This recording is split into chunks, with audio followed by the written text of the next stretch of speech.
كنت فاكر صاحبي مكسور بعد ما فسخ الخطوبة، بس لما حكالي السبب حرفيا وقعت من الضحك.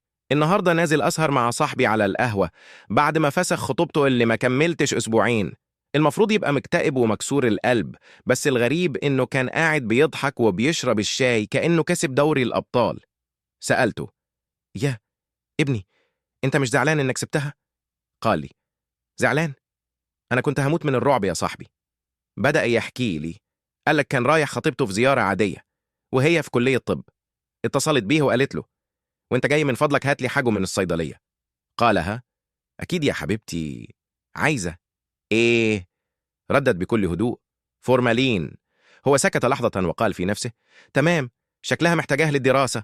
جاب الفورمالين وراح متخيل إنها هتشكره وتعمله كوباية عصير. دخل الشقة، قالت له: جيت في الوقت الصح، تعال أوريك حاجه. ودخل معاها الأوضة. لقى على المكتب صندوق كبير متحرك. قال في نفسه: أكيد هدية أو مفاجأة.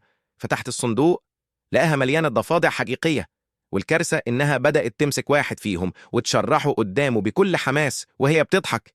قال لي: أنا في اللحظة دي قلبي وقع من مكانه، وشفت مستقبلي بيضيع.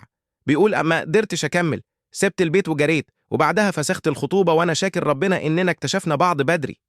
لو ضحكت من القصة دي اعمل لايك، واكتب في الكومنت أغرب موقف حصل معاك أو مع حد تعرفه في الخطوبة، واشترك عشان توصلك كل القصص الغريبة والمضحكة أول بأول.